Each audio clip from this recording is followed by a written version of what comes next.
Anteriormente, eu fiz uns comentários sobre esse livro aqui, do Chico Felitti, A Casa, a História da Seita de João de Deus. Acredito que a maioria das pessoas conhecem um pouco da história, né? Repercutiu bastante aí na mídia. E eu falei no último vídeo a respeito de perdão, né? De como o perdão ele pode ser nocivo, o perdão ele pode ser um reprodutor de violência também, né? Quando ele é um imperativo. E eu contei a história aqui, né, através do livro do Chico Felitti. Eu li a história da Ana Paula. Ana Paula que foi com o pai até a cidade lá, Abaldiana, se não me engano, um nome meio difícil. E foi lá com o pai, que tinha um tumor no cérebro, foi em busca de cura, né? Foi em busca de alguma resposta para essa questão tão crucial, né? E uma questão real, né? Um real do corpo, a doença do corpo. E, bom, no decorrer aqui do relato, a Ana Paula vai dizendo de um advogado que ela conhece lá na cidade, e ele meio que avisa ela, né? Não vá na sala do médium, né? Ele não explica o porquê. A gente sabe que ele já entende o que acontecia lá na sala do médium, né? Onde o João de Deus praticava seus abusos, seus estupros, né? E no início, a Ana Paula ela realmente vai acompanhada até a sala do médium, que ele chama ela para a sala do médium. E quando ela vai sozinha, acontece o abuso, né? Ela nem vai sozinha, ela vai com um cara que é cego. E eu fico pensando aqui, né, no sadismo do João de Deus, né, de ter um cego ali, meio que um espectador, não um espectador, né? Uma testemunha que não está vendo o que está acontecendo. E o que acontece com a Ana Paula é muito curioso, né? Não é tão curioso porque, infelizmente, isso é bastante notável nos casos de abuso, né? Especialmente quando o abuso envolve uma figura de poder com uma legitimidade, com uma confiança. A Ana Paula se mantém ali, ela tenta ir embora, mas não vai, né? E durante um tempo ela é abusada pelo João de Deus constantemente, né? Anos depois ela retorna, porque claramente ela teve consequências psíquicas, né, um trauma, e ela volta querendo se livrar de um sofrimento, né? Ela volta querendo perdoar esse abusador, né? E o que acontece de novo é um convite para a sala do médium, né? Ele olha para os seios dela e pede para ela ir para a sala do médium. Ele persegue ela, né? Ele telefona para ela, fala que ela vai morar no apartamento, enfim. O que a gente vê aqui no João de Deus é um comportamento que a gente observa muito nos abusadores, né? Ele acredita ter um poder sobre a vítima e de certa forma ele tem, né? E de alguma forma ele sabe disso. E eu fico pensando aqui, né? O advogado ele dá um toque para ela, né? Não vá para a sala do médico. Ele sabia então dos abusos. Quando ela vai relatar isso para dona da pousada, ela leva um tapa na cara, que ela diz que ela tá mentindo. Quando ela se queixa com outra pessoa que é da seita, ela diz para ela esquecer.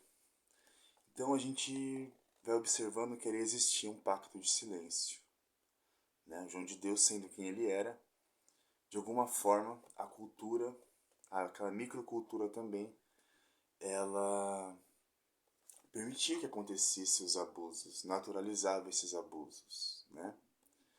A própria Ana Paula diz, né, do quanto ela fica exasperada quando ela se dá conta de que está sendo abusada, né? Ela diz, mas é um novo Chico Xavier. Vejam bem como que a figura de poder ela ocupa um lugar importante nessa relação da vítima com o abusador. É um lugar importante por quê? Porque de fato parece que existe um poder ali relacionado à dinâmica, né? Por isso muitas pessoas, infelizmente, elas acabam se vendo presas a esse abusador, né? Você vê que ela tenta perdoar de alguma forma para se livrar do que ela estava sentindo de ruim, do trauma, né? Por isso que eu trago a crítica do perdão. E Porque não era por aí, né? De repente ela queria só se livrar daquela emoção que fazia tão mal para ela, os afetos que faziam tão mal para ela, as lembranças do trauma, né? Tudo isso.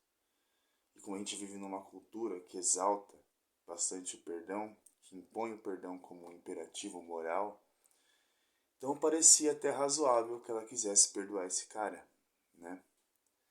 E não consegue. Não consegue porque o cara é um abusador, né? Um abusador nato, um lugar de poder, um lugar de mestre, né? O que chama atenção também nessa passagem do livro, e em outras passagens também, né, que eu vou dizendo, é exatamente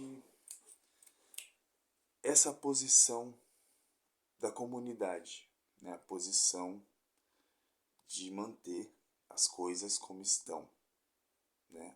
O silêncio. Muitas vezes a violência ela é reproduzida por conta do silêncio também. A gente vai permitindo, a gente normaliza, a gente questiona as vítimas, né? E eu fiquei pensando aqui também, nesses relatos, né? De como existia uma estrutura também para que isso acontecesse, né? A sala do médium, aquele lugar ali onde acontecia, onde teoricamente era um lugar de, de ritual, de respeito, né? Acontecia exatamente todo tipo de violência, né? Sexual, a gente vai vendo. Eu acho que é bom assim a gente pontuar o João de Deus, né? O João de Deus sendo esse cara que teoricamente é um cara que fazia milagres, né? A gente vai vendo aqui nos relatos que tudo era muito questionável, né? Sempre. E por que o João de Deus, né? Porque o João de Deus ele é o homem ali à frente de uma ideia, de um grupo que pratica certos rituais, que acredita em certas crenças, né? Aí você vai vendo aqui que na seita do João de Deus é tudo muito misturado, né? Tem elementos de religiões de matriz africana, tem elementos da Igreja Católica, então é tudo muito bagunçado, né? Emaranhado, tenta abraçar todo mundo. E consegue, né? E consegue. Eu fico muito intrigado, assim, no quanto essas figuras elas são capazes de capturar a confiança das pessoas, né? E o quanto isso é perigoso, como a gente vê aqui, explicitamente nesse caso de João de Deus. Exatamente através da confiança das pessoas, da vulnerabilidade das pessoas, ele aproveita desse lugar de poder para praticar os abusos, né? Como eu comentei aqui no vídeo anterior, os abusos, os estupros têm muito mais a ver com o poder de possuir o corpo do outro, ter o direito de possuir o corpo do outro, né? Isso é muito inconsciente, muito cultural, muito ensinado, muito banalizado, muito negligenciado, como a gente vai vendo aqui, né? A Ana Paula até tenta. Inclusive, ela chega a relatar na internet e amigos dela da cidade que fazem parte da seita denunciam, né? Denunciam a denúncia dela. Então tem todo um trabalho de silenciamento para as vítimas sempre, né? E eu tô falando aqui de muitas coisas, né? Um pouco bagunçado, mas tô falando de lugar de poder. Eu tô falando de trauma, né? De como o trauma ele pode trabalhar na vida da pessoa de forma destrutiva. De como algumas ideias culturais, como o perdão, eles podem manter a violência, né? Manter o sofrimento. E a busca aqui é sempre por a capacidade de questionar, né? É claro que a espiritualidade, as crenças, elas podem ser muito benéficas para as pessoas. Mas, quando isso é feito de forma cega, quando você confia ali totalmente naquela figura que diz ser, sei lá, quase um messias na Terra, né? Você está dando muito poder para ela. Você tira sua autonomia, você sentir a sua responsabilidade diante das coisas, né? E a gente está numa cultura, infelizmente, uma palavra que é bastante usada aí, numa cultura patriarcal, né? O poder do homem heterossexual, cis, branco, né? Para usar termos aí das discussões mais acadêmicas. Então a gente está diante de poderes que, infelizmente, tem muita estrutura para continuar agindo, né? Tem muitos cúmplices, muitos acordos, muitas regras. Então, por isso que é importante sempre falar a respeito desses acontecimentos, de escutar as pessoas que foram vítimas, foram violentadas por esses acontecimentos, né? Porque elas trazem um saber aí e é preciso, né? Reconhecer que houve uma violência, de que é preciso uma reparação dessa violência. A reparação nunca é concreta, perdi a palavra agora, efetiva, né? Porque o trauma da pessoa ali é para a vida inteira. E muitas vezes, né, se esquece, se diminui os efeitos desses traumas, né? E isso é desumano. Ou melhor, né, é humano também, porque isso é cometido por humanos, né? A gente tem a ideia de que às vezes humano só é o lado bonito da gente, vamos dizer, mas não, a gente tem exatamente vários lados, né? Não vou nem dizer só dois, porque o mundo não é assim dividido em dois lados só, né? Bem e mal. A gente tem muitas façanhas, né? Muitas surpresas, muitas possibilidades. Por isso que é sempre bom a gente pensar a respeito dessas coisas, né? Porque se a gente não pensa, vai ter sempre alguém pensando pela gente, né? E aí a gente fica mais vulnerável, a gente fica mais alienado, né? Querendo ou não.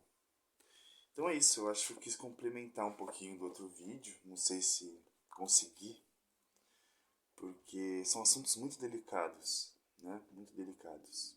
Lugar de poder, vulnerabilidade, legitimação, propagação e perpetuação de violências.